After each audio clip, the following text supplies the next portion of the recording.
alternative Digitalk. Real issues, real talk.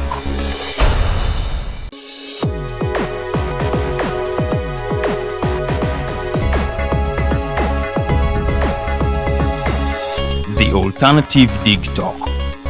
Real issues, real talk.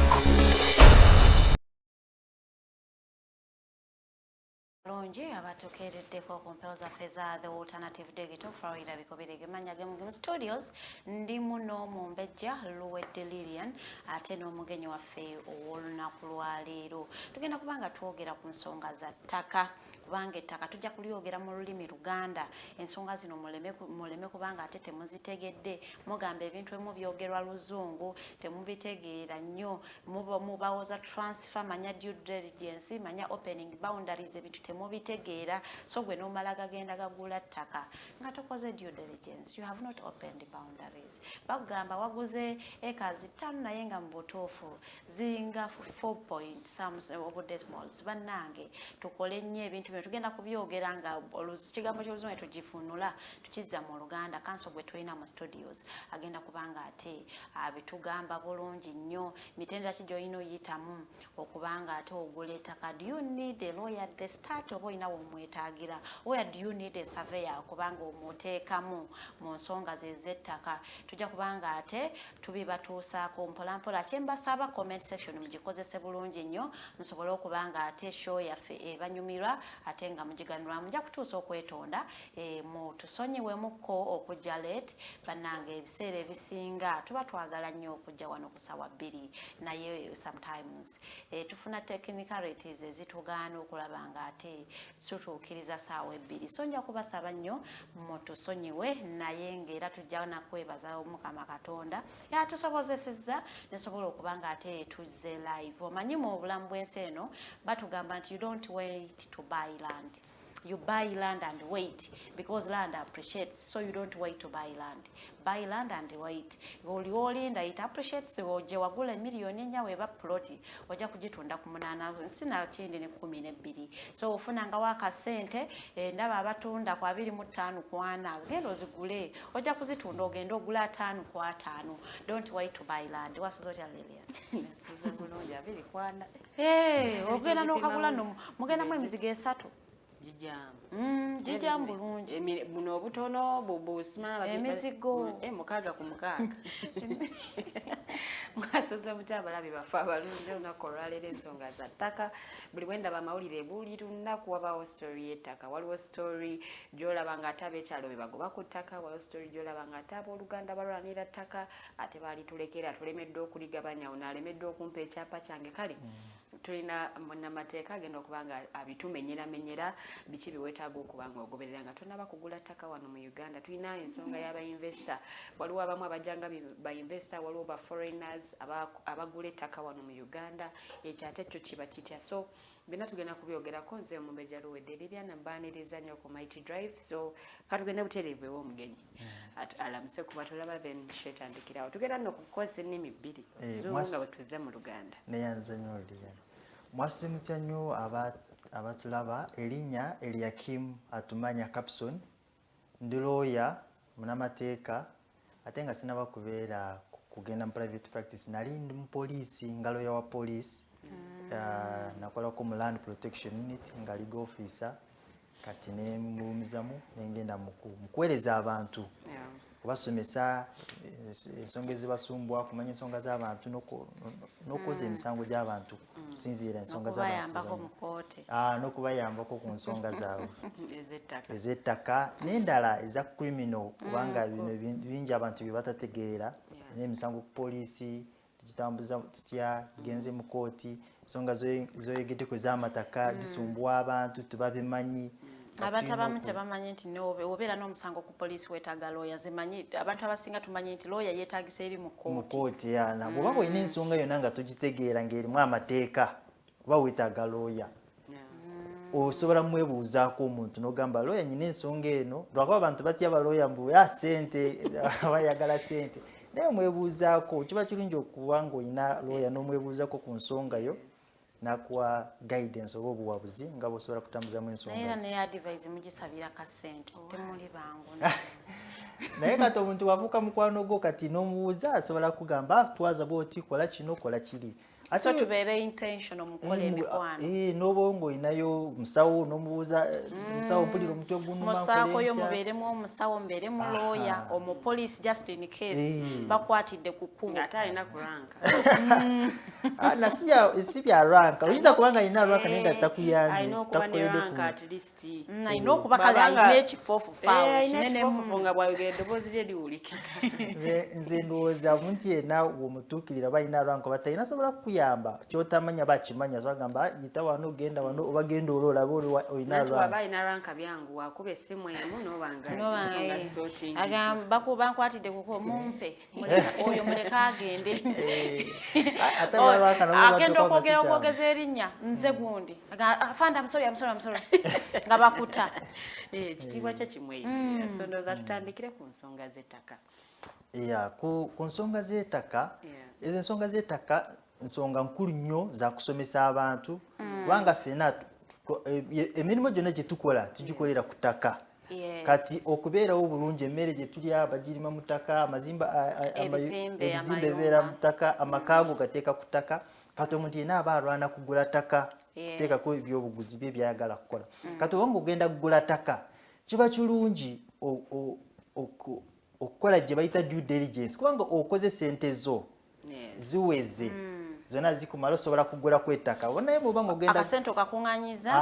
obwongo bukugamba kati ngenda kugula ttaka due diligence mu Luganda bwegamba okunoonyereza ku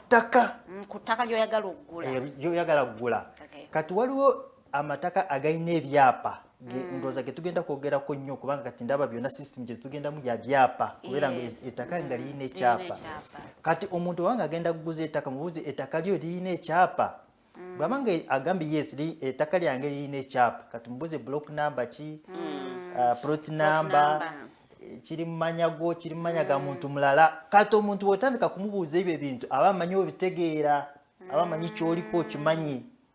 nkoze akasente kange njagala ttaka lyo lirina ekyapa lirina ekyapa kati ekyapa n'okitunulako bwakuwa eyo block number ne plot number ettaka bwe nga liri mu Luwakiso oba wonna we liri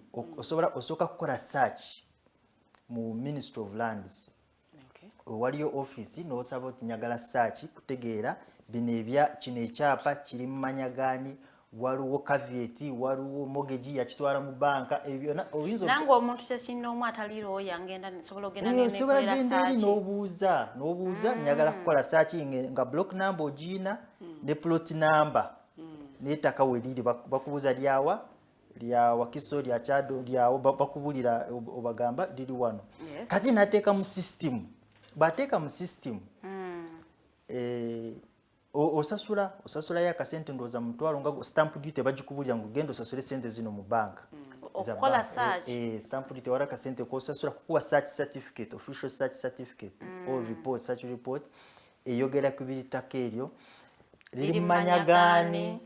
lyenkana ki eyo gye bayita acreage lyenkana ki awo kati twogera ku bana abalina eka acreage no bwebanga ploti kale acreage kitegeeza obunene bw'eki yatugambye waliwo abalina 2.5 zino ploti zonna ez'ekyapa zonna zitandikira 50 by 100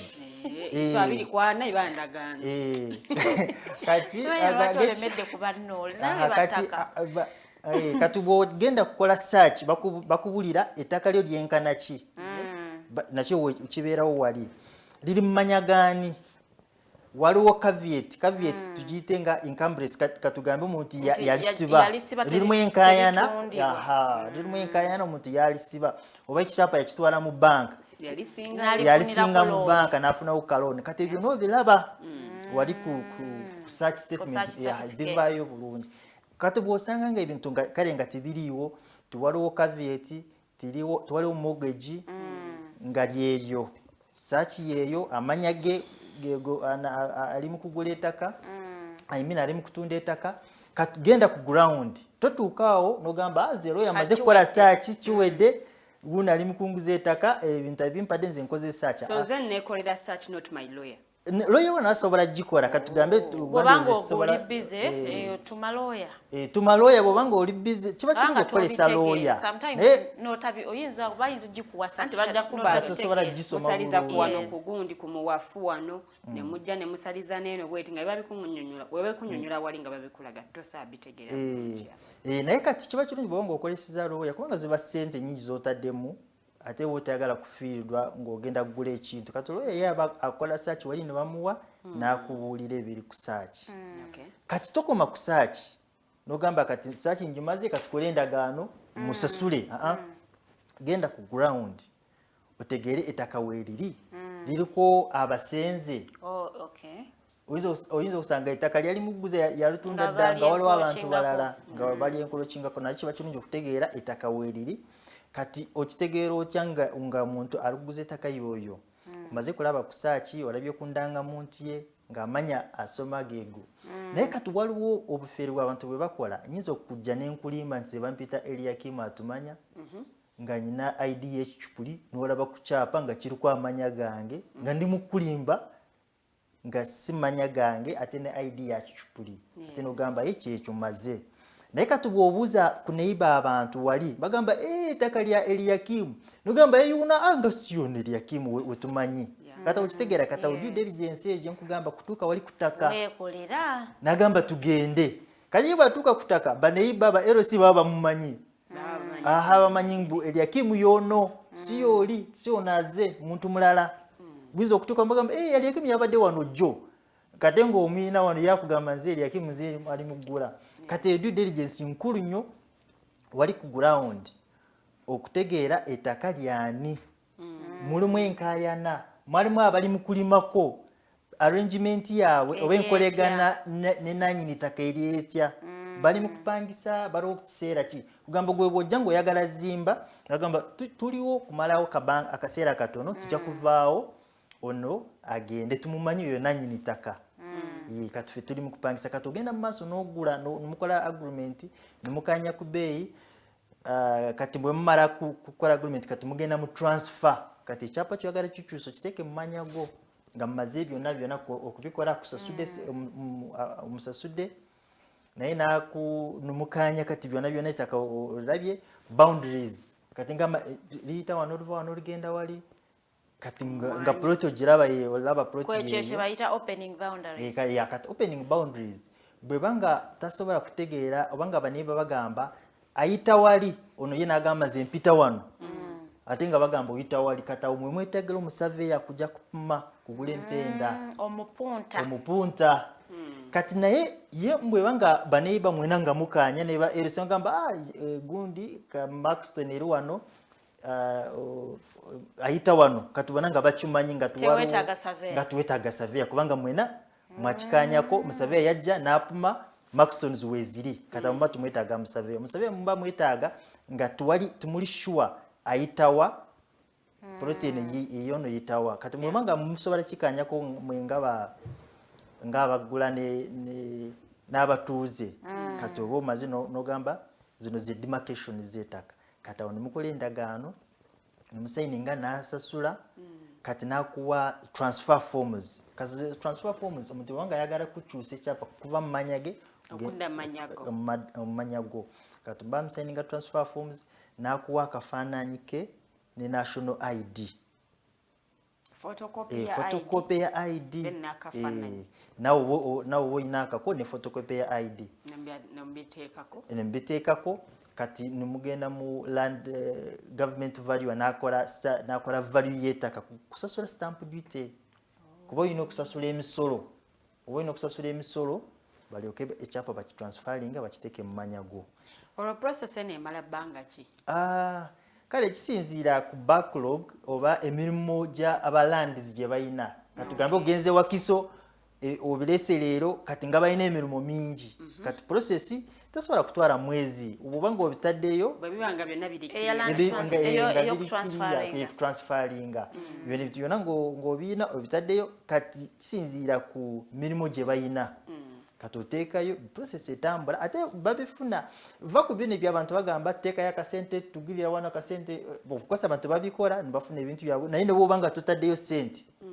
ebintu byo bitekayo bulungi no submitting aba receiving no leka process yo netambula no bifuna nga tutaddemu bino ebituga bye bagamba kuteekayo sintu no bwobanga tutaddeyo yadde n'ekikumi omaze okusasula emisolo yo bitambula no bifuna yinza okulwawo ko naye birwawo lwakuba oli ataddeyo bagamba obiteekayo ojja kubifuna mangu n'abifuna mangu era lwakuba waliwo mutambuliza wano giteeke wano giteeke wali giteeke wano naye nawe n'obanga otaddeyo ebintu byo bifuna nga tutaddeyo ki tutaddeyo nguzu kubanga oba omaze kusasula ki emisolo anti kati awo njagalira okumanya stamp duty anaasasula sente kati bwe batuba tutransfer kati mwe muyinza okukaanya n'omuntu ali katugambe nze ndi muguzi ettaka lyange n'ogamba gwagenda kwesasula stamp duty kubanga oyagala kikyusa kiteeka mu manya go kati kyo bakugwe kwesasula stamp duty bwobanga okanyiza n'omuntu olina mugamba kati nja kusalawo eza lawyer ez'okukola transfer bwebanga tukanyiza miliyoni 3 gamba ojja kuba miliyoni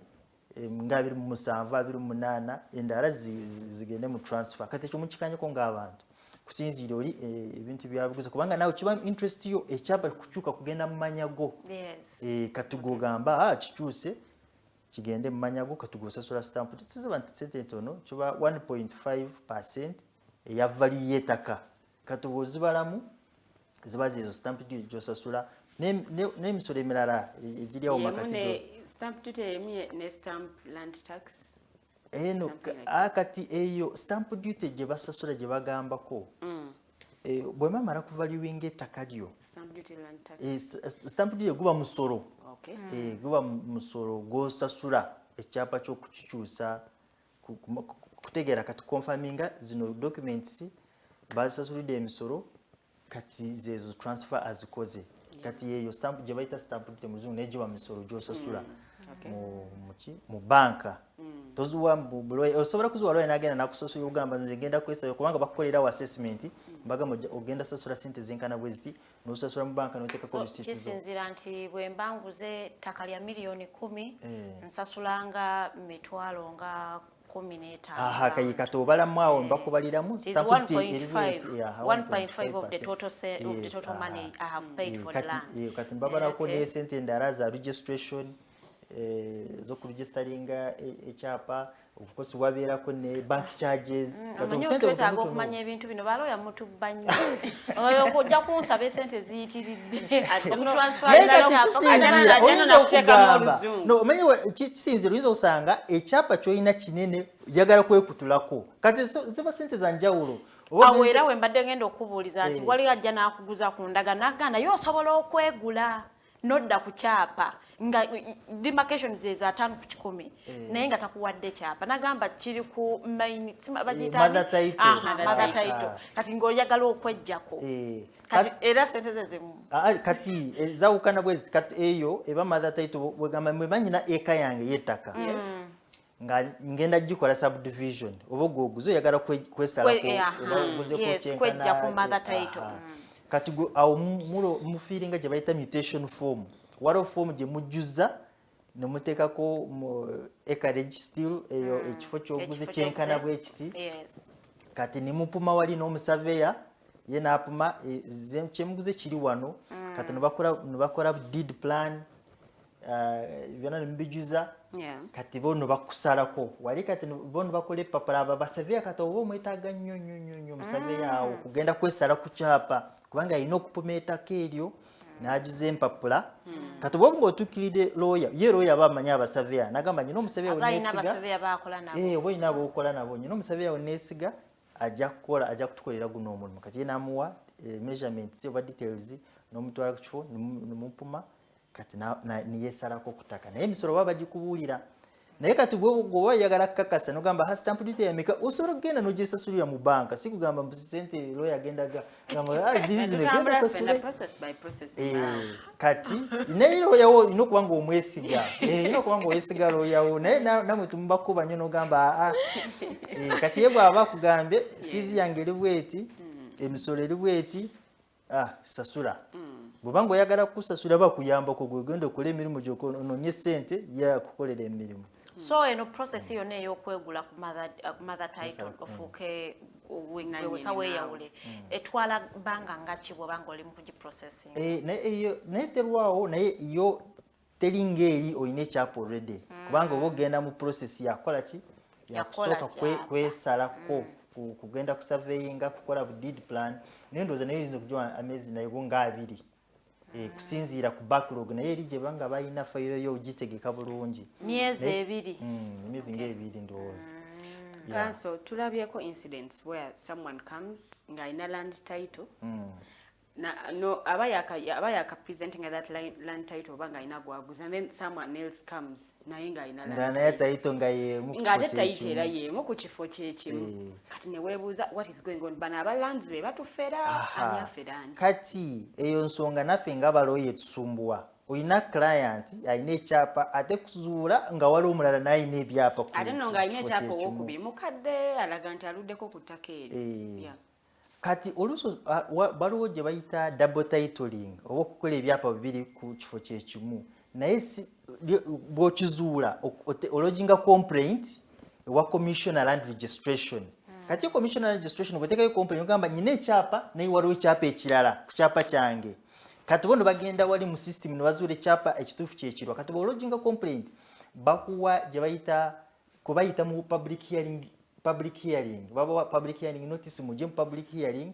kati registrar oba mu office ya commissioner registration awuliriza ensonga za maha gwe kyapa kyo wakifuna otya n'onyonyola tijajange ya chimpanzee kati nawe bakubuuza ekyapa kyo wakifuna otya nawe n'onyonyola ensonga yo kati bo wali mu system baba bakitegeera kino ekyapa kifu oba kikipuli kubanga kino kye kyasooka maybe there was gye bayita oversight oba bakikola nga tebakigenderedde era kanso kankusalemu ekirimi ebyapa bino buli omu kyaleese oli agamba taata we yakimuwa naye ng'okiraba nakyo kikadde noono kyaleese nga nakyo kikadde anti kati kiyinza okuba nga kikadde naye wayinza okubeerawo ekifu kubanga ekyasooka kyekituufu mu biseera ebisinga ekyasooka kyekituufu naye nakyo bwe bazuula ngu nakyo kicupuli nakyo baba balina okukisazaamu kati bo wali balaba emitendera kubanga waliwo emitendera gya kufunamu ekyapa kati ekyapa kyo bw'oba nga wakifuna mu bukyamu bakisazaamu waliwo gye bayita nabo bakirina the title ze bayishuwinga erroneously illegally kati nga wabalimba n'ofuna epapula wano n'ogenda mu surveyor n'oleeta epapula byo ng'oyise mu bukujukuju okufuna ebyo ebintu ne bakukolera ekyapa binza okukikola nga waliwo ekyapa ekirala naye nga tebategedde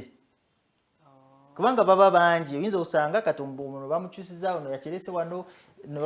tewaliwo ngeri ndala yonna mu system ya land gy'osobola genda kusakinga kulaba oba ettaka ly'ogula lirikwosa omuntu omulala ayina ekyapa ku lyo kati oli bw'okola search ekyo nga kyekirabika mu system kyekiba kituufu naye kati oli bw'aba ayina ekyapa naye nga mu system tikiriimu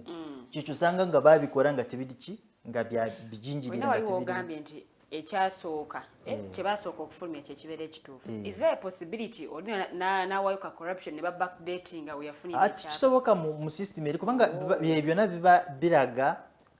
kubanga emitendera mingi gy'oyitamu okufuna ekyapa tugenda gyogerako bulungi kati bw'oba nga omaze kufuna ekyapa kyo ng'okiina bulungi nga katugambe yawayita mu process yonna ekyapa kyo n'okifuna kati omala kufuna ekyapa kyo kati niwavayo omuntu omulala naye n'ateekako ekyapa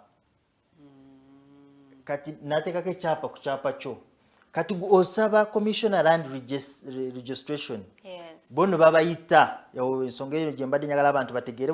tuwesanga ng'olina ebyapa biri omuntu nga ataddeko ekyapa n'ogamba ebyange biwedde kati nkoze ntya omusango ogutwale ku poliisi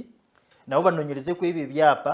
genda wa commissioner land registration kubanga alina obuyinza kusazamu ebyapa bwebanga baishuinga illegally oba erroneously nga tebategedde balabamu era nagamba kino ekyapa kyatuyitawo naye kati waliwo sakere gye bafulumiza oyo commissioner registration nagamba bwe tusanga ebyapa bibiri ku kintu kyekimu oyo yabikola balina okuvunaana kandi ndowooza kirungi kubanga bw'oba ng'oli registrar gwovunaanizibwa ebyapa nga bwe bigenda okutambula olina okutegeera mbu waliwo ekyapa ekirala olina okukola naawe yekolere due diligence gye mutusaba kukola ffe nga bali mu kugula toyagala ngula empewo ate gwe oli mu kutukolera mpewo wano kati ne babateekako ki bajja kuba nga babavunaana ekyandiyambakokko ekinyonyonyo kijja kuyambako nnyo kijja kuyambako kubanga luli babadde nga bakola bukozi nga tebibakwatako si yaliguze takuyinako na luganda mitendera ky'omuntu gyayitamu okufuna ekyapa tugimenye mpolampola abannayuganda bagitegeere kati waliwo ebyapa waliwo lease gy'osobola kufuna lease waliwo ne freehold naye obuta confusing abantu oba abantu okukitegeera bulungi kati bw'obanga oyina ettaka nga teriyina kyapa otandikirawo wansi waliyo ba land area committee nebajja nebamanya ettaka liryo lyenkana ki waligula otya kale baba bakimanyi ettaka liryo kati n'oleeta omusaveya n'apuma ettaka lyo ye n'akujuliza epapula okufuna ekyapa kati omusaveya nga bamaze okupuma kati osaba oyo wapulayinga ng'osaba ki ettaka lyo kuliwo ekyapa ne gavumenti yataddeko program za kukolera abantu ebyapa basanga ettaka liri customary wali okusanga ettaka liri customary naye ng'oyagala kukonvatinga ofune ekyapa ekya freehold ekyo ky'olubeerera kikyo ng'omuntu kati no bapuma n'ojuza ezo empapula ne bazitwala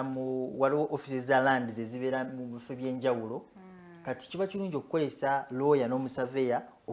okuyitiramu eyo mitendera afunye omusaveya n'apuma empapula zo n'ozijuza bulungi ne baziteekayo mu mulandizi kati ne bakukolera ekyapa ne batuma bagamba ekyapa kino kyono bapumye bulungi kati ne bafulumya deed plans bonna ebyo byetaagisawo makati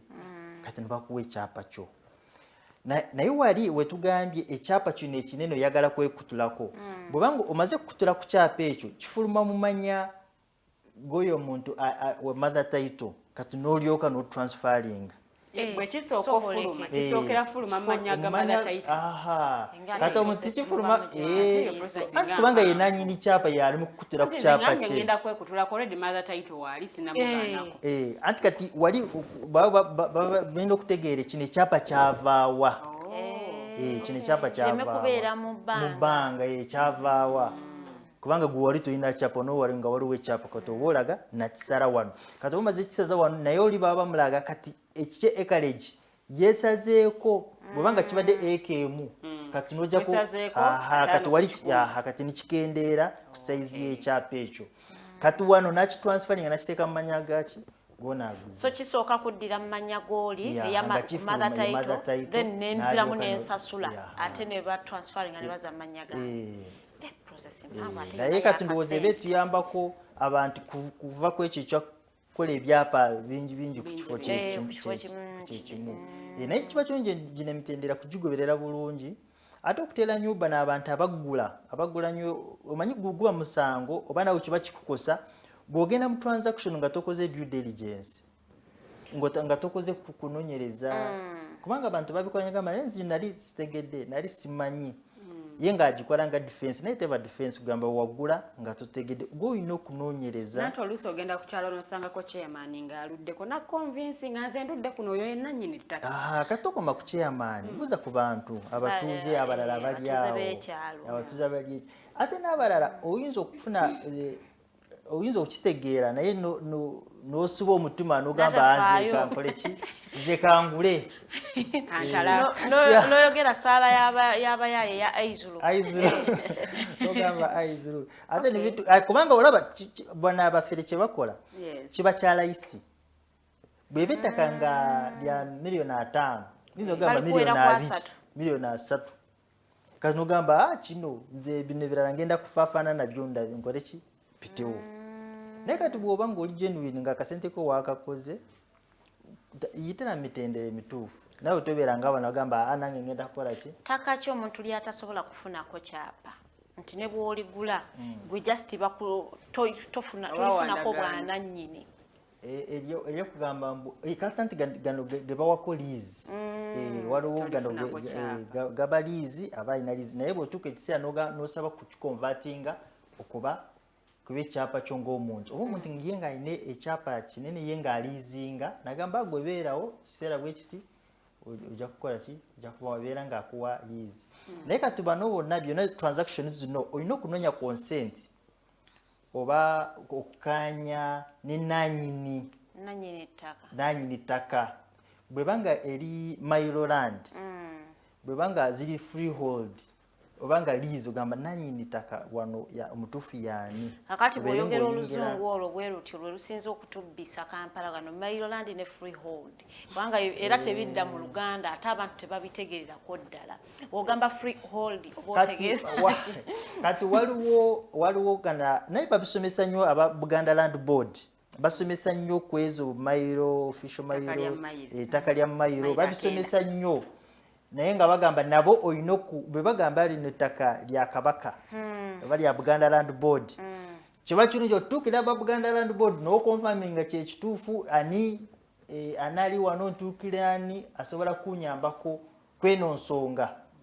obanga olabyemu oluzungu oba Oluganda nga ogamba wano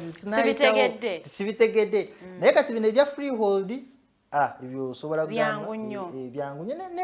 nebiri byangu banga babikunyonnyodde bulungi ng'obitegedde ayinza ogamba nze ndi wa kibanja nze ndi kungulu nze nali nnyinawo wano kati ebyo olina okunoonya kati ani mutuufu wano n'abantu baba bamumanye bagamba wano kino ekyapa kya gundi yaguzaako aba n'abalala ng'agenda abawaako tulabeko incidents ebya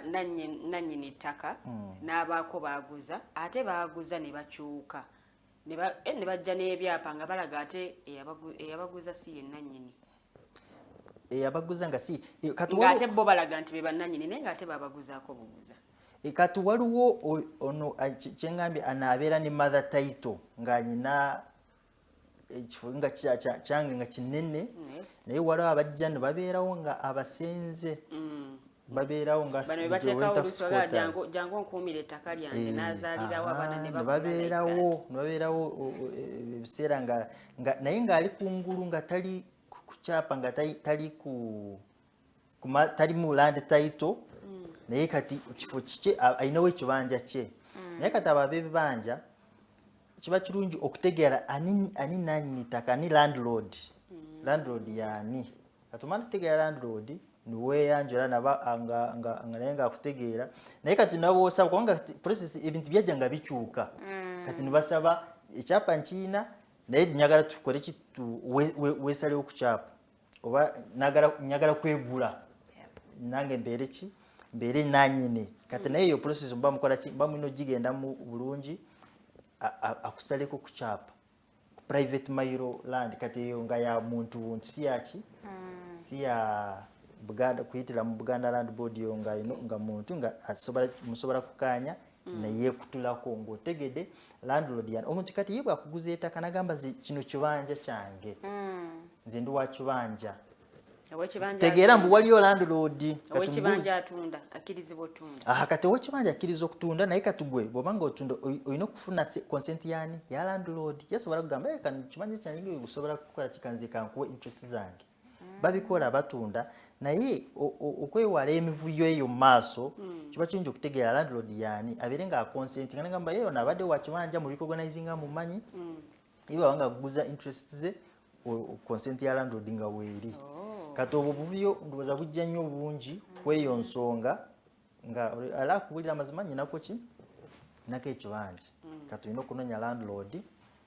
n'okola ki n'oggulakkiriza naye waliwo embeera nti abantu babadde ku ttaka batugamba mbu bw'obeera ku ttaka myaka 10 lifuuka liryo kale nga tewaligula naye wali esenzaako olibaddeko ebbanga liwerera ddala kale nga myaka 10 from nowhere omuntu najja nagamba waayi lino ttaka lyange ne babagoba kutubalabye bangi nnyo kati olaba bw'obeera ku kifo iteeka ligamba bw'obeera ku kifo emyaka nga 12 nga tuwala akugobye akubuuza nga kutiva ku ttaka lyange kati obeera leba ttaka lyo kubanga obaddewo eyo emyaka yonna nga tuwalakoze ki anti baba bateekawo nkuumira ku ttaka lyange lino so n'azaala abaana ne bakulirako unfortunately ye naafa kati abaana natandika okulowooza lino ettaka lya taata waffe yalitulekera kati oluusi oyinza okusanga omuntu ng'alina endagaano nga bakola endagaano kubanga emisango tugirabye nnyo nga bw'ojogedde kati oli ng'alina endagaano nga yagula nga oli yamuteekako ono ajja ng'agamba ono bali bamutaddeko okukuma ettaka bali bamutaddeko okutukumira ettaka kati omusajja awangalidde awo abaddewo biseera bino byonna nga naye ettaka alikolesa nga lirye si mupangisa mbu abadde omuggyako renti obusuulu kale katugambe nkupangisa lease katugambe nakuwaddeko lease beera ng'osasula akasente katonotono ekyo kibaddewo omuntu abaddewo tolina agreement naye mbu nakuteekako okunkumira ettaka kati omuntu ettaka asobola kuluwamba n'agamba lyange ekitegeeza n'abantu bano betufuna okutukuumirako ettaka lyaffe tubakozesa endagaano kitegerekeke bulungi nkutaddeko okunkumira ettaka lyange paka basayininge kibeere mu buwandiike naye kati n'oyo landlord wetwogeddeko naye abeere ng'akimanyi eno ettaka naliguza gundi naye ono gweyaliko yalikuuma naye kati gwe lwaki omuntu akukumira ettaka emyaka 12 13 n'azaalirako abaana n'awangireko emyaka 3 ndi bulaayankola kati gwe tolinawo bantu wenomalayo emyaka eyo naligula sina gwe ŋŋambye kati bano ebino babireeta egino emboozi ejja ng'olabye ettaka litandise ku appreciate nga n'otandika okujjukira naye kati jjajja yali alina ettaka eri lyatambula abantu batandika kwegamba omanyi kati lino ettaka lya jjajjawo ono yajjawo obuzibuzi oba n'abeerawo kati nawe nogamba katutandikira awo lyaffe kati naye ng'obaddewo ng'omuntu emyaka 12 tomugobyewo yali kumulikolesa si kugamba mukozi wo mbalimamu emmere gwe nojja nomanyi byawukana yinza okuteekawo ng'oli mukozi wange emirimu gy'okukolera ku ttaka yange olimirako olumonde nakuteekako nga bwe neeteekateeka nfune kye ndikolerako gwe nolowooza nti nkuwadde anti kati kye tuli mu kugamba bw'oba ng'omutaddeko kweteekateeka kitegerekeke bulungi kibeere mu buwandiike naye kati omutaddeko azimbyeko ennyumba ayinako olusuku ayinako abaana nabo batandise kuzimba wano wali kati wamuwako kyenkana kiwamuwaawa kukolera wa kati bweba nkuwadde wano nakuzimbirako ennyumba naye kuteekako labirira bino ebintu byange naye kati gomutaddekonyiganyigawo obuyumba bwo bulala kati yatandise kukolerawo byonna byayagala abaana azadde abaana nga boogambye nawe omwana n'azimba wali gwe tojja tobanyegaawo olaba nga bali mukola emirimu gyabwe kati emyaka nigiwera 2 3 kati onatandikirawa naye bw'oba nga olina ekyapa nga wamuteekako nga abantu bonna bakimanyi nyina ekyapa kyange nettaka lyange ono namuteekako okulabirirawo kale nga bintu bibyo ng'emirimu gyali mukukola iyo si bibye ng'omuntu byali mukukolerawo biza okutuuka olusuku lwani lulwe oyinza ogamba lwange yalusimba yajjamu emmere yaguza yakola ki kati n'abeekyalo gwe bamanyi gwe tebakulabangako eyegula tebakumanyi nannyini ettaka tebakulabangako bamanyi oli bawoza afooyo gwe tumanyi gwe tubadde nga tulaba kati ekyo kyakwewala nnyo nnyo nnyo nnyo bw'obanga ettaka liryo twala obuvunaanyizibwa kubanga olyetaaga likolese oba oteekako omuntu abeere nga ki ng'omanyi mukozi wo ali mukulirabirira nawe obeere ng'otuuka ku ttaka lino abantu nga bakumanyi lyagundi tulina ettaka lino ery'obusika bwabajjajja yafa n'aleka ettaka kati engabana yaali kati kweri ettaka waliwo be bayita beneficiaries bona abali mu kiraamo abayinza okuba nga kale katugambe tiyaleka kiraamu naye nga babamanyi ono yakwata ku gundi naye ayinako obuvunaanyizibwa ku kino kintu oba akiyinamu interest aba beneficiaries kati bw'oba nga jjajja yafa nga talese oba taata yafa nga talese kiraamu kati musooka kufuna zebayita letters of administration kati nemufuna mba administrator mumwe abaana mufuna mba administrator abagenda kubayambako okugabanyisa ebintu oba okulaba mbu buli omu afuna interest ye kusinziira ku mateeka naye kati ba administrator oluusi bwe bakuwa bwa administrator olowooza mbu bakuwadde ettaka liryo si liryo lyamwe mwenna nga beneficiaries kati wanga mugenda alikolesa muba mulikolesa oba mugenda oba omaze kufuna letters of administration kati mwagala kukola subdivision oba mwagala kukola kikati mwena mukanya muconsentinga etteeka lipya ogamba beneficiaries bonna balina okuconsentinga ku transaction iyo negenda kubeera kuki kubeera ku ttaka bonna bwe babanga ba beneficiaries bali 10 bonna balina consent balina okukonsenti nga kintu kye tugenda not kukola having the 5 and then the 5 nga tebakonsenti nkata olaba bigenze muki nga tebakanyiza kati mwe mumala kkanya ku administrator mugamba letters of administration tuziwe gundi kati nimugenda meeting nimugenda mu process ya kutunga letters of administration kati mumaze kutunga letters of administration kati ekyapa bwanga kiri mu manya g'omuntu yafa kati mukikyusa nimukiteeka mu manya ga administrator baba administrator kati ba administrator bo bategeere mbu ettaka si lyammwe obanze ngenda lisinga mu banka nfune sente awe wali obuzibu kati ba administrator ebiseera ebisinga bebaagala okutunda tebagala tegeeza ku ttaka eryo kati etteeka libagamba balina okufuna consent ya administrators oza tujja kufuna obudde tudiscussinge n'eno succession act empya gye balita kubanga eyogerako ku bintu bingi ebyo nga woolina okufuna consent y'abaana abalala naye oba nga tokoze emirimu gyo bulungi basobola kukugyamu obwesigi n'ovaawo kati bw'oba nga oli administrator abantu mumutuule mukanye bantu bamukole subdivision buli omu afune ki portion ye naye omukyusize afune ekye ng'omuntu kati bano ba administrator tokwate amataka g'abantu ate n'ogateeka mu banka ate n'otunda gwe n'okola ebibyo kati nabo ba beneficiaries bino kitegala balina okubeera nga babitambulirako nnyo nawe kola search bwanga mumaze kufulumya ekyapa kola search find out ekyapa kyaffe kifulumye kiri mu manya gaani bebo ba administrator waliwo caveat yona waliwo akitadde mu banka waliwo transaction ebaddewo kati bwebanga ataddeko oba agenda mukola transaction nawe nga beneficiary osobola kusaako caveat ku kyapa ekyo oli obutakola transaction yona kubanga oba oli beneficiary bwobanga olabye ono omuntu kyagenda okukola kyabirabe gye tuli temumwesiga bulungi naye kale mwamu obukulu anti abamu bakikozesa because nze mukulu emumpeera eddala obukulu naye nze ndooza abantu kye mbagamba twewale omuntu bw'olaba ono mufere oba agenda kunziba ate naffe tubyenyigiramu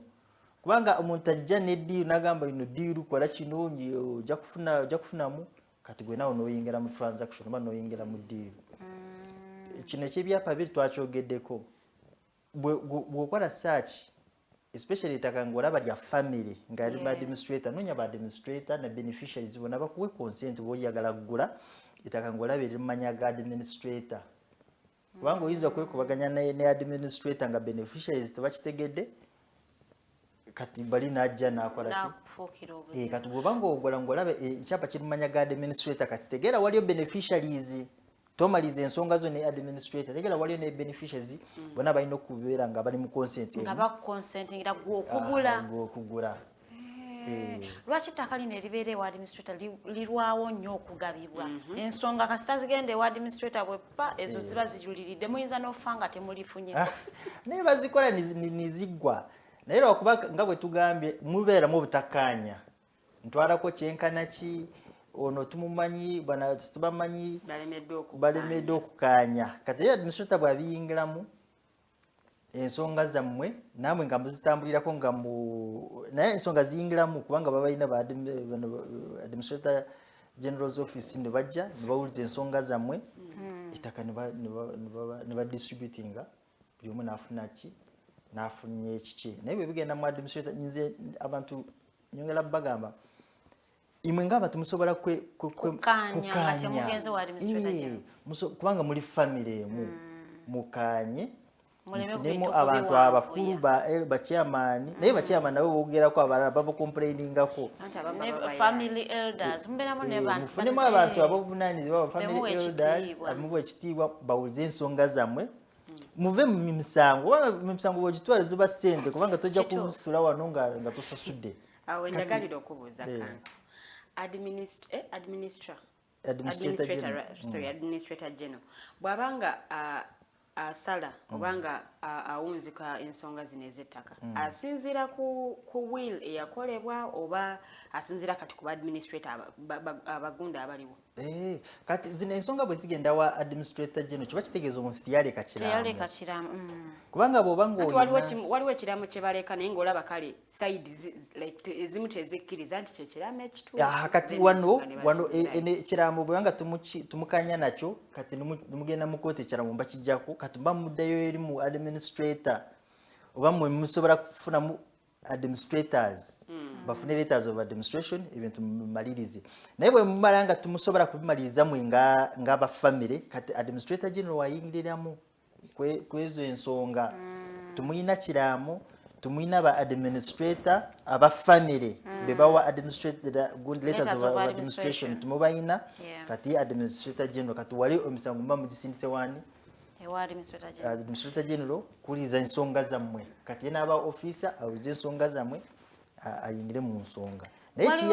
wewo byetuwulira byagamba nti kati mu Kampala wano tokyasobola kufunawo plot ya 5 ku 10 nsonga kirwaki tebakyasobola kufuna tokyasobola kufuna kyapa kwa 5 ku 10 awansi wa Kampala metropolitan around anti kati ndowooza planning kiba kiyambako ku planning ate ndowooza n'omujjulo congestion kugamba ploti olaba bubanga bapumye 5 ku 10 fine osobola kuzimbako ennyumba n'oteekako kino n'oteekako kiri naye kati webanga ngangazi katugambe nga eka 10 ku 10 kati setting yayo naye byanungi kubanga osobola kuteeka wano toilet oteeke wano efumbiro oteeke wano nyumba yo oba oteekako ekintu kyale naye bwobanga obusala nga butono kati mwolina okuzimba toilet mwolina okuzimba ekiyungu mwolina okuzimba ennyumba obadde ogamba ku baana naye oyagala naye kumuteekako wano ndowooza ensonga bwetyo yeleeta okuteekako kugamba bwobanga ogenda kufulumya ekyapa kakinkane bwekiti naye si kukunyigiriza abawejjere kutulemesa ogula ploti mu kibuga Kampala ploti anti kati eteeka nayo baliyamba kati bweraba ekirungi ekimu ekyo kubanga kati bwogamba kati byomafunemu kati muvamu ebintu bingi nga twogeddeko ku kya toilet kati muyinza okuvamu n'obulwadde nga obucaafu kweyongera beeramu obucaafu ate olaba nga ekibuga kitabuse so omuntu bwengula 5 ku 10 kati saawa eno mu Kampala proof of ownership ebeera kyendagaano gyenfunye kati ekyokusooka proof of ownership y'ettaka kiba kyapa nanti ekyapa ekyapa bwebanga akuwadde endagaano nga muntu yeeyo akuwadde endagaano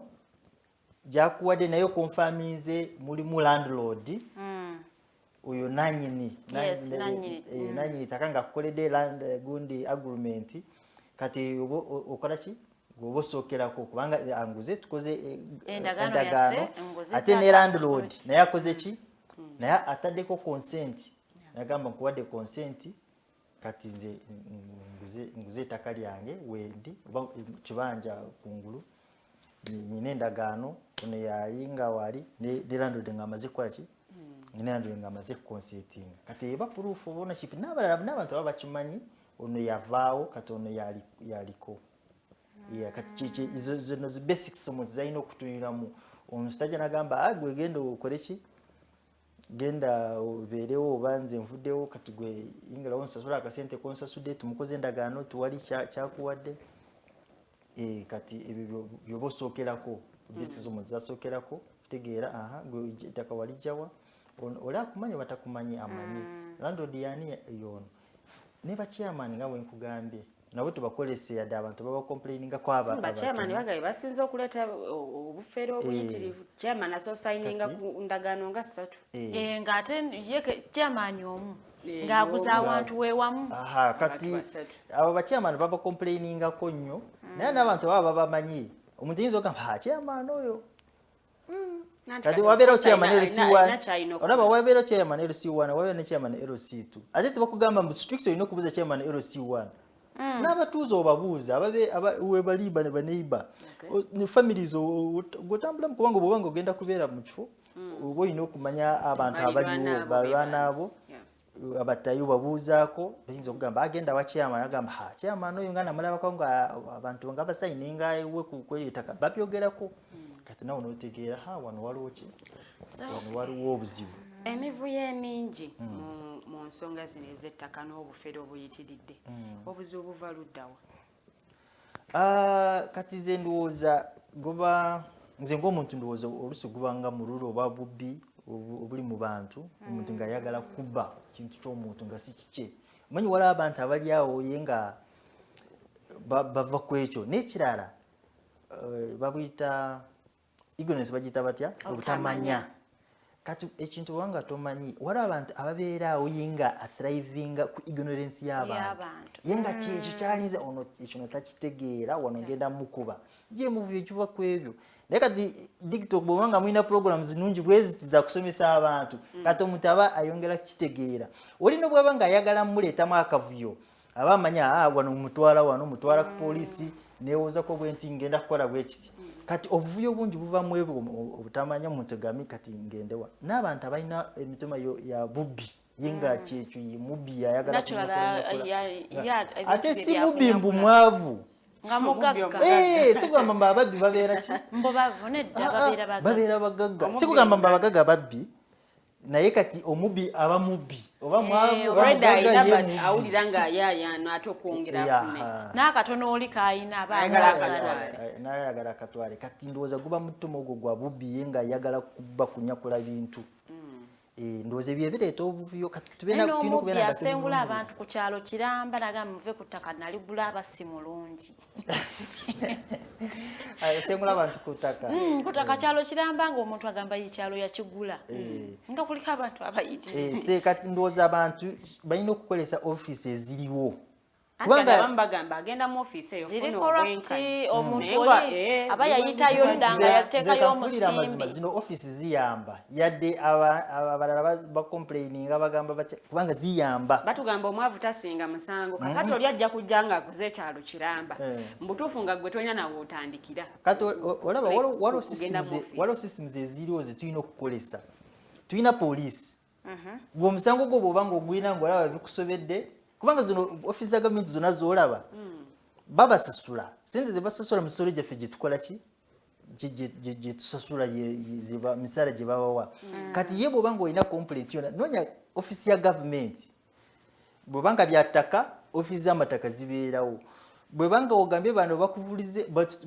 bateekako ne office zonna za kucomplaininga genda ino oteekayo ensonga ye n'ocomplaininga genda ku poliisi owuzi poliisi n'ensonga oyinza okugamba ngu oli mu ofiisi nkyamu ng'oli ku poliisi ate nga nsongayo ya ndala yo mupoliisi ayinza okugamba agenda mu ofiisi eri ziba ofiisi za gavumenti ogendayo tubajja kugamba asooka osasule nga boze wa looya bali mpulabyetu nagamba asooka osasule nga sinabakubulira ekintu kyonna ziba ofiisi za gavumenti ate balina okuba nga bakola emirimu gyabwe bwebanga takoze nga tubavunaana lwaki omuntu azze nga tumuyambye bwabanga ndese ensonga yange ku poliisi kati nezo office tulina ozikolesa okujja mu zino enkaayana twayogedde ku wali ensonga gyobadde oyogeddeko ya crime justice system kati n'ebyo crimes zino ezibaamu n'egyo n'emisango gyonna egibeerawo gireeta obuvuyo naye yonna olina okubeera ng'omanyi ofiisi gy'ogenda ogitwalamu naye poliisi yeeyamba kapoliisi konna n'obwoba ng'otuse nga tebakuyambye bakulagirirewo okulaga genda ku ofiisi genda oloope wano nga bintu bya famire nagamba wali ensonga za famire ezindubi nagamba genda waggundi genda mu ofiisi eno bajja kuwuliza ensonga zo otuuka wano nga bagamba agenda wa administrator general ensonga zo bagenda zikolako oyinza okusanga omuntu yazze emisonga nga giri mu kooti alina empapala bya kooti omusango gwa sivo naye ng'ali ku poliisi nagamba bampabidde omusango bampita mu kooti simanyi wakutandikira mato batebabimanyi baabe kati ye nakulagira nagamba genda mu kooti genda looya kubanga obutamanya ekyo tikikujjako omusango ekyo kituufu kati abantu tulina okubeera nga mu nsonga zino zonna poliisi eri very important poliisi eri very key kyokka ate gye bakozesa okugoba abantu ku kyalo naye kati si bapoliisi bona nze ekyo sigiziganya nakyo sigamba munali ndi mupoliisi naye obawolereza si ugamba nali mupoliisi naye walawa polisi nga ogenda ensonga zo nazimala kati wofuna ensonga ogendawo omuntu asooka kulowooza ku polisi esimu yange bagibye polisi ogenda ku polisi olina kino omuntu akuze ogenda ku polisi n'ensonga nga tiza polisi naffe tulina okuyiga enjojo gyesobola kukolamu n'abapoliisi situbalaba ng'abalabe omanyi abapoliisi nabo lwose obasaasira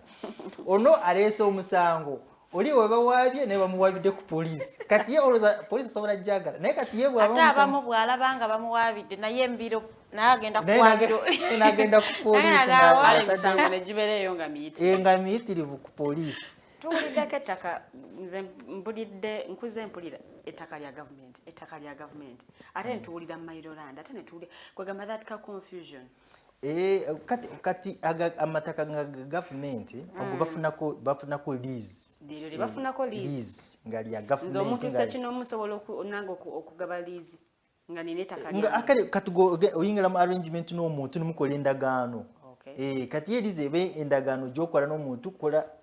for a period of time gamba ettaka ogenda kulikolesa ebbanga bweriti kati ekyo kya lease naye kati bwe kigenda kutaka ye naye gavumenti ebegambe nkuwadde lease ettaka nga lya gavumenti bakuwaddeko ki bakuwaddeko lease gavumenti esobola okumpanze ng'omuntu kati for example nyina oba njagala tandikawo akantu katono nnyo gavumenti esobola okumpa liizi ku ttaka lyayo liizi ettaka bwebanga weeriri naye tebasobola kuwa liizi ettaka nga tiriyo oba nga waliwo omuntu olwedde nate oluusi bali wa investor kati anti kisinziira kyogenda kukolerawo kyogenda kukolerawo kati naye bw'oba nga omaze kutegeera wano waliwo amataka oba ono abadde ali ku liizi eweddewo omuntu omulala asobola kukola ki okusaba egamba nange nyagalako liizi nyagala nga bw'ogambye ndi investor nyagala ku kintu kino nobakuwa ettaka bwebanga weeriri ng'omanyi wano waliwo ettaka lya gavumenti ettaka lya gavumenti baliwa muntu ki omuntu ono wa bulijjo ayagala kulimako kale kasooli bwatyo kweyimirizaawo kolerako emirimu egya bulijjo emitonotono bwebanga ogenda kukolerawo farming kigambe ng'oyagala kulima amasho farming etali kamasho eya famire kiba kisinzira ettaka lyoweeriri wakyaliwo ettaka lya gavumenti nga lyawo kiriko omuntu ng'ono ayagala kulisaba bwebanga weeriri ng'omanyi wano waliwo ettaka ate lya gavumenti ate tiwaliwo omuntu katugendamu eyo process n'osaba bakuweko liizi nogenda mutandikireyo wansi bajja basurvey nga baconfirming ettaka weeriri ku district balina district land board balina ba area committee bagamba wano waliwo ettaka lya gavumenti ndaba liri aido tewali alikozesa obondo liizi yagwako talikolesa kati n'osaba ne bakola ki noyitira mitendera ne bakuwako liizi basobola kuwako emitwalo osasulayo akasente hawaliwo sente z'osasula bazikubalira wali emisolo gy'osasula nebakuwako liizi is it possible omuntu atali munnayuganda tugeze muzungu aze naye ng'ayagala ttaka wano mu Uganda asobola okufuna ettaka nga siri ya gavumenti ne bagabako liizi okugula n'afuna ekyapa kati bano etteeka ligamba non-citizen balina okuba nga bafuna liizi ku ttaka tasobola kugamba nze nguze obwanaanyi noba freehold yalina okuba nga afuna ki liizi ate naye tesobola kusuuka mu myaka 99 ebeera nga alinawo wakoma eyo non-citizen nobweba nga kampany ayinza okuba naye kampany naye ne bategeera kampany eno gye bakoze oba kampany eno abagitwala abagifuga si bannayuganda nabo tebafuna ki tebafuna bya freehold baba bafuna liizi kati tetuzaayo wali ku nsonga ya citizenship waliwo eya by birth then waliwo neyaabo omala ebbanga bweti ne bweriti mu ggwanga anti kati waliwo omuntu ye najja n'agamba nze siri munnayuganda naye nyagala ttaka sikugamba jagamba nze ndi citizen oba nyina ddyo citizenship nagamba nze non-citizen nagamba nze siri munnayuganda Uganda nyagala kukolerayo emirimu gyange kati yo oyo abafuna ki abafuna liizi sigamba bagenda kufuna freehold ekyo kiba kimenya amateeka waliwo bomanya balina freehold abatali bannayuganda tubatwale mu kooti kale kwokubanga you see in Uganda here Uganda when someone has money naye kati otuvunanira lwakwa kitwagala kukola ki abantu okirabira naye ekintu kyonna ndowooza bw'okiteekako amaanyi bw'okiteekako amaanyi n'ogamba ze kino eno injustice ngenda gigoberera sigenda kukkiriziganya na kino kubanga sikyabwenkanya naye lwakuba okisindikira muntu managamba oli naye akikole naye gwe otudde naye nawe kikuluma olaba obutenkanya obuli mu ggwanga olaba obutenkanya obuli mu kitongole naye gwe naawe tuwali kyokozeeko okubanga otereza embeera togenze nangu abantu okusomesa abantu nobagamba kino nekino oba omenye mateeka. So amateeka ga Uganda tegakkiriza muntu atali munnayuganda kugula ttaka kufuna ttaka lya freehold. Alina kubanga alina liizi kubanga toli munnayuganda nobanga olina company naye nga controlling kubanga abangi bayisa mu company si bannansi naye kati eyo company bw'ogenda eri mu URSB n'okola search n'ogamba ba director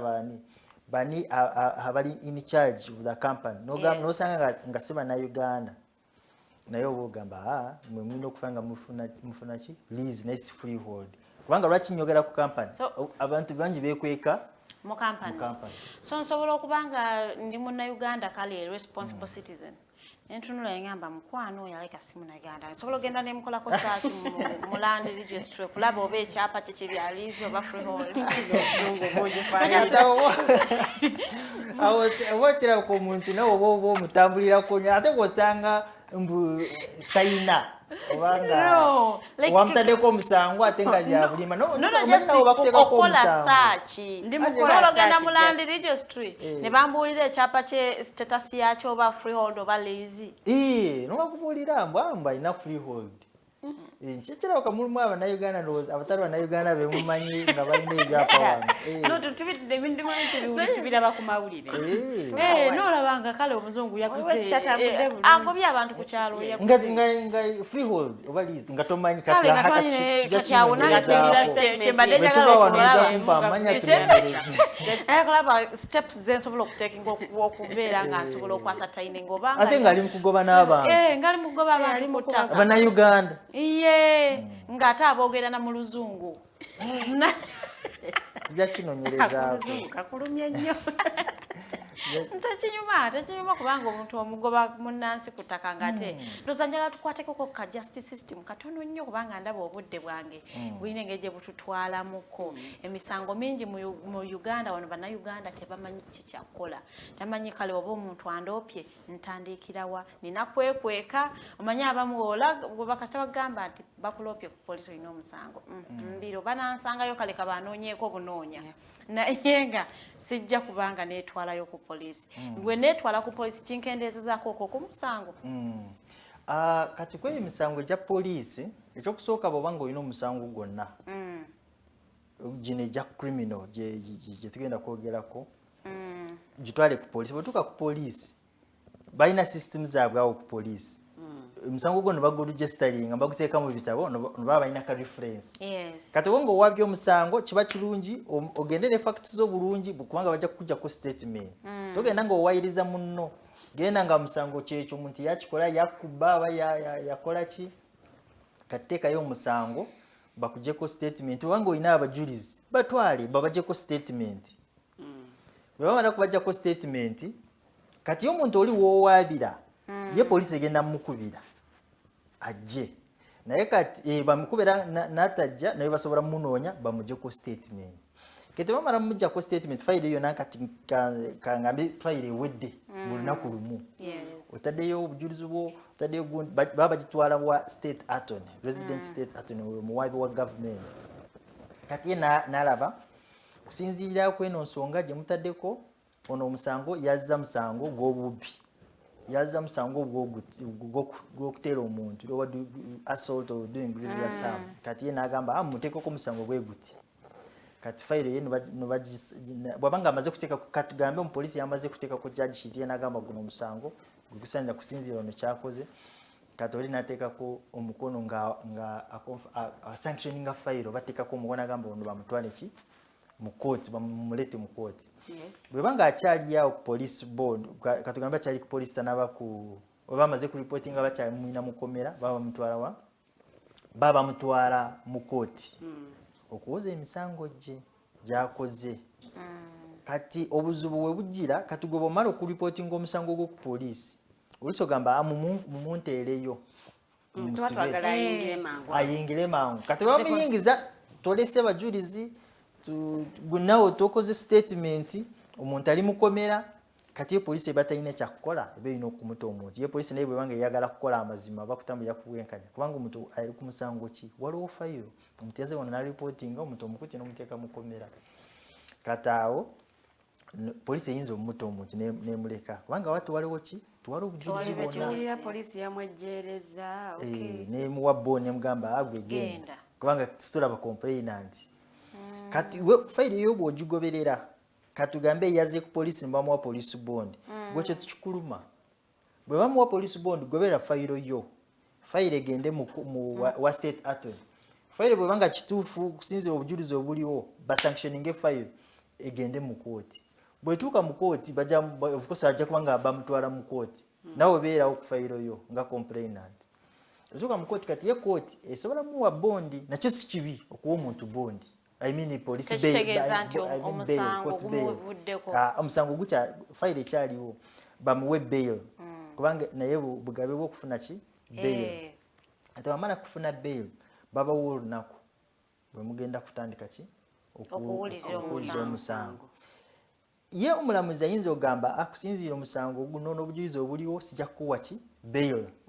bamuteeka ku bamuremandinga ne babawo olunaku lwe mugenda kujja mu kooti bw'obanga toze mu kooti okukulatira omusango gwoba okuwoza okuleeta n'obujulizi bamuta omusango ne bagugoba kati gwe bw'obanga oli interested mu justice yeno nga bakukoze bubi goberera fayiro tofa ku muntu baba bamutadde oba aliwa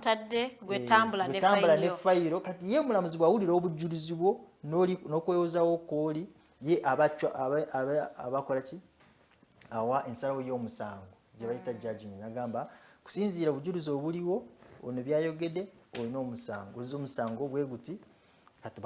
bakuwa conviction nagamba ojja kusavinga ekibonerezo kyenkana bwe kiti kusinziira omusango gwokoze kati obwenkanya bw'omuntu aba anoonya ng'agenzewa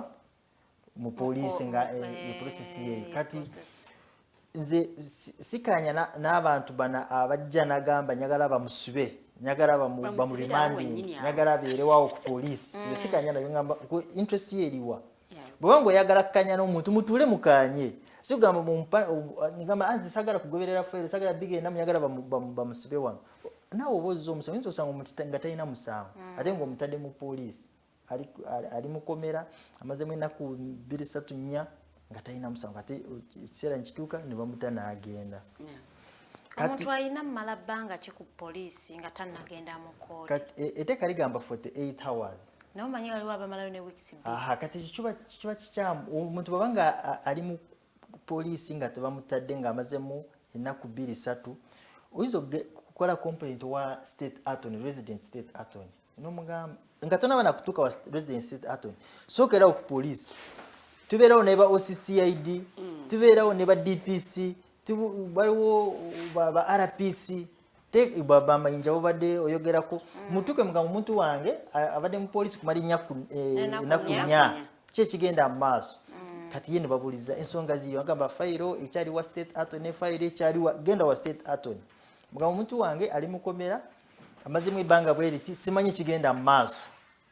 kati ye state attorney asobola kuwandiika ebbaluwa n'agamba muno omuntu mute agende kikyali mu kukola fayiro oba baleete mu kooti fayiro bwebanga okoze bino mbyegoberako nze nga nze oba neetaagawo looya kati looya ye aba yeetaagisa naye bwobanga tomusobola osobola kwekolera nga tukyali wano ku poliisi tetunagenda mu kooti wona wootandikira nga kibaddewo nga tonaba nagenda ku poliisi naye olwo osobola mutu byonna kuwobwaza kiyinza kuyambako enjoli gyogenda kukola mu statement yo yogera bwoti nobwoti si byakwogera bya bulimba kusinziira sitori nga bwakola ki nga bwe yatambula aba kuyambako oyinza okugamba nga sitori nga nyingi noleeta ebitakwata agamba bino tibyetaagisa twetaaga kino tuba tuleeta mutusaba obujulizi kati tuba tuleeta bujulizi bwonna ate oyinza okugamba bujulizi naye nga just story mboozi nga temuli muki kigenda kuyamba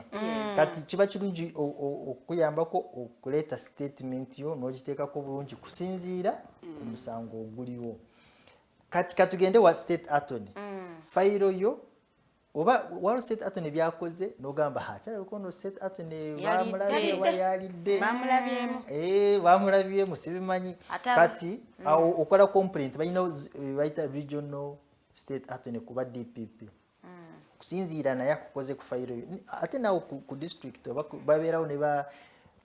chief state attorney osobola resident chief state attorney so gamba nyina fayiro yange ono byagambe oba byatadde ku fayiro sikanya nabyo lwaki lwansonga bwete ne bwete ne bwete ye atunula mu fayiro negamba ngoli mutuufu nga bino tibikwatagana kati ye nalivasinga decision yoli noli bw'abanga n'ogamba kirabika barabye eno noono kati genda wa regional DPP abeera ku region wonawa abasingako ku bano ba district naye teeka ensonga yo naye ajja kuyita fayiro atunulemu nsobola kwemulugunya ne bamukyusa nengamba omuwali wa gavumenti bamukyuse kati gwe kyakumukyusa oba kyakukola ku fayiro yo kati bamukyuse bamuteekewa agenda tulugunya beeri ate bamuteekewa kiba kitegeeza agenda kutulugunya beeri nze mba ndowooza webanga kituufu bamugamba atereeze mu nsonga ze sitaki we bagambira parties ebbiri zino zisooke zikanye nga tetubaneyongerayo mu kooti kati reconciliation ne constitution yaffe gigambako tutwetagana kugenda mu kooti ensonga tuzimale kati yo kooti ejja nga tumusobola okukaanya nene bwanga mutuuse mu kooti ekutera nyo zino ensonga z'amataka zetuvudde kwogerako kiba kirungi okutuula ne mukaanya nimugamba naye tufaaki babawaayo kacyansa mediation yebeerawo ye mediation ne bwebanga mu kooti naye nga mediation nga si byakuwoza mediation babatuuza nibagamba ensonga ye eryetya ensonga ye eryetya kati mwagala ki kati mutandika okujja nga mukaanya nga kukakanya ng'ensonga zammwe muzimalirawo mu mediation lwaki muliziganyiza bulungi naye ne bw'oba ng'otuuse mu kooti ng'owulira naye wentuuse lwaki tukola mediation osobola kusaba nogamba katukole ki ekyo okumalira kooti obudde oba ekyo kirala kati okumalira kooti obudde okuteekayo omusango nga tugukwatagana n'otajja kooti bataddeko ngu mujereero n'otajja n'otalabika kati ne babeera nga ki nga babawo olunaku kati olunaku olulalira nalwo bagamba leeta abajulizi n'otabaleeta ogamba abajulizi bange balwadde kati n'obeera ng'oli mukono ebiseera bya kooti kati okukoono n'ebiseera bya kooti bakusibwa for that bakugula waliwo nagwo musango awo kati si musango naye musango gwo bagugoba ekyokusooka omusango gwo bagugoba ate binza n'okuwa punishment oba n'ogamba katugambe omupaabidde nenza mu kooti nibagamba nsasula transport yange adjournment bagambe kati omusango tugongezaayo naye nojja musasula era ojja musasula abano baba bazzaayo abajulizi ojja basasula kubanga gwe toli ready kugenda mu maaso n'okoza ate gwe waawaba omusango ne bwebanga bakuwaabira naye nga ddawo tojja kati ye mulamuzi ayinza okusana gamba kirabika ono ali mu mizannyo kati asasule nga tutunaba kukola ki kugenda mu maaso misango kyegyo gye bagamba nti tegyetaaga kugenda ku poliisi oba tegyetaaga kugitwala mu kooti nga byetaaga kumalirawo LC kale kahanga mu LC kati waliwo ensonga kale ng'ez'abaana waka nabadazanya n'ono n'amukuba oba ora obuntu butonotono obwo bwa wansi nga musobola kumalira na LC nga tonabana kugenda ku poliisi oba nga bwe tugambye boundaries nga nyina wano Ttaka yanyingiddemuko oba yazimbye ekisenge nekingi aho LC asobola nagamba ye lwaki okoze bwoti nagamba nze badde nasindiseyo abakozi be bakoze bino sisikanya nabyo kati kyoyogedde kyekituufu kati ono tumwetagana kugenda mu kooti musobola ensonga kuzimalirawo ku LC nga tumwononye ebiseera bya kooti nga bubadde yogerako ng'ensonga musobola kuzimalirawo wennyini nga kale busonga butonotono so wemba ngenda oloopa omusango ngenda direct ku poliisi sisooka nawa LC wemba nyina omusango gwenda banga munene muko naye kyandibadde kirungi okusooka ku LC omanyi lwaki kati ye LC asobola kuwuliriza oba oli naye n'amuyita nagamba naye mufaaki ensonga eryetya onakukoze eki nagamba ono ayinza ogamba ali mukumpayiriza sinze yakikoze ate gundowooza ye yakikoze LC yinza okubayita ensonga ne bazimalira awo nemutuula mu ofisi ya LC kuba bano abatuuze nga tebituuse na ku poliisi nga kantu katono nnyo nga musobola kukamalira awo kati bwebanga mulaba nga biganye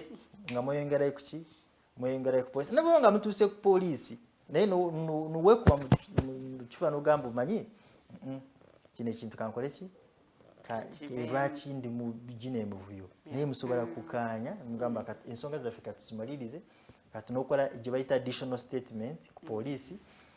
emisango ne mugijjayo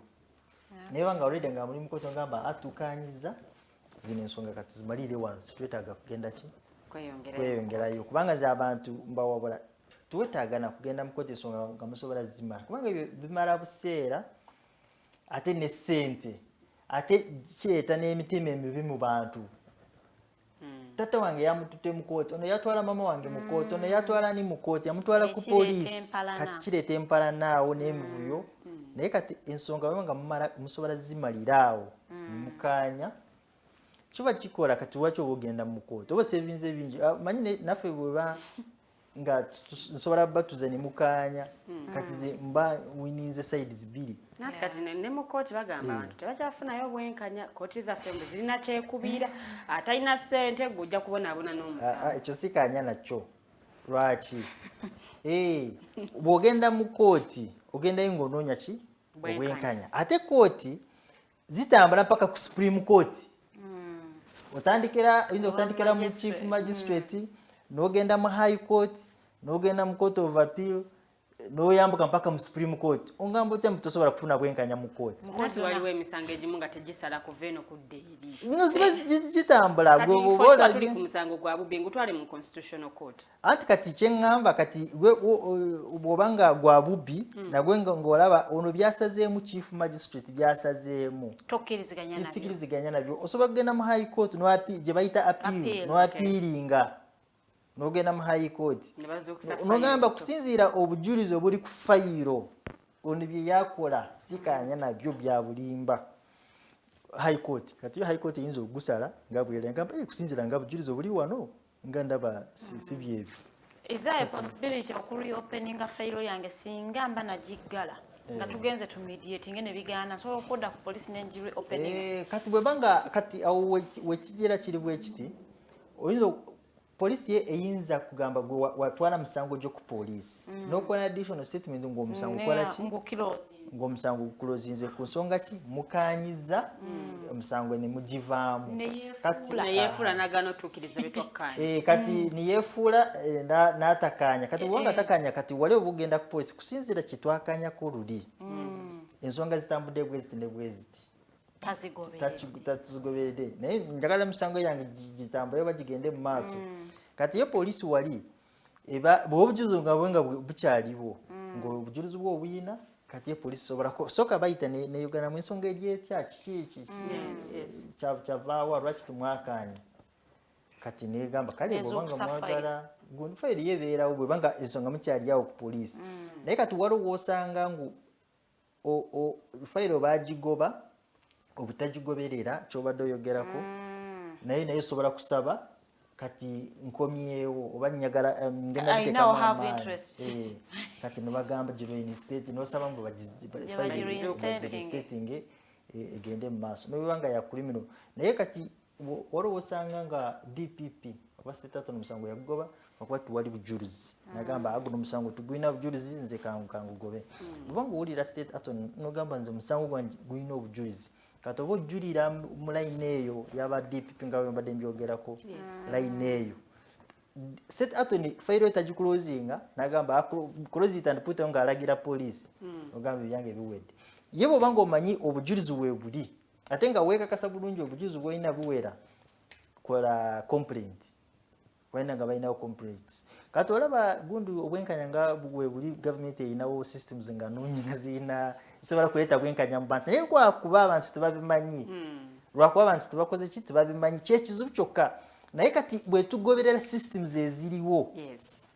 ndowooza abantu bafuna obwenkanya naye lwakuba abantu tebabimanyi fayiro yo state attorney nagikulozi ogamba state attorney nakulozi fayiro kati olowooza state attorney yekamala byonna kiwedde CID nokutoka CID nagamba anze musango gwe sigenda gulabako nogamba kati CID ayogedde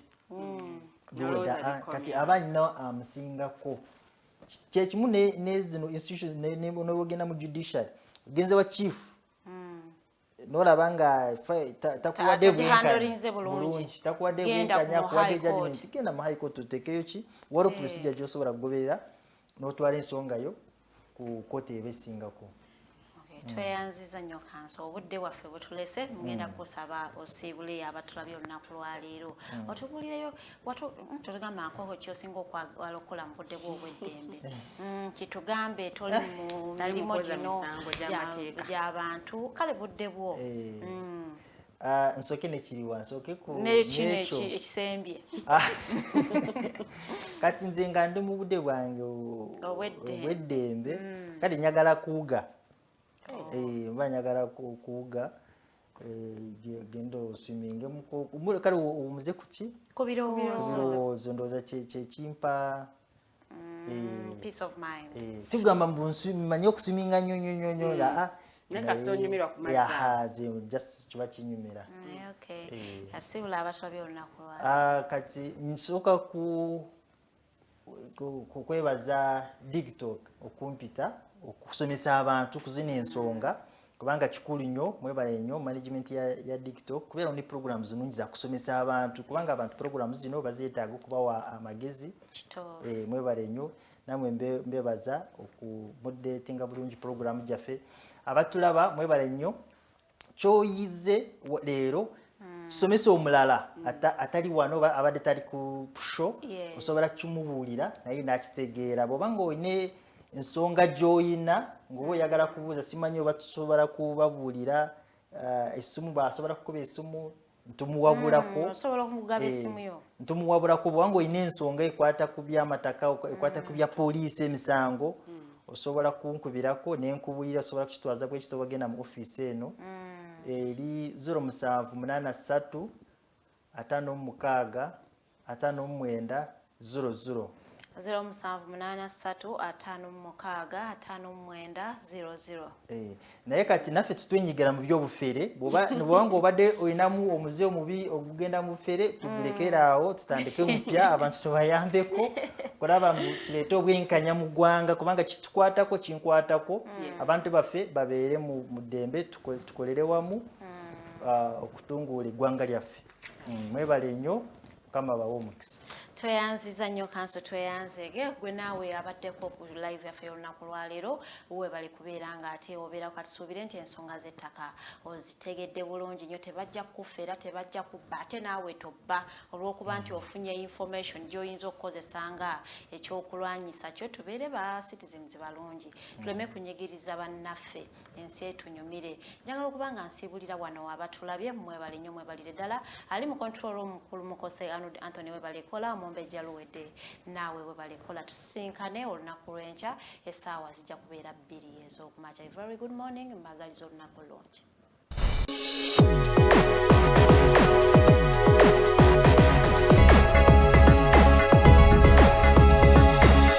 The Alternative Digitalk. Real issues, real talk.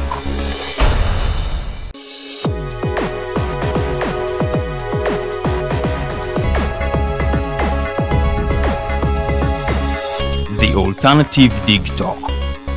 Real issues, real talk.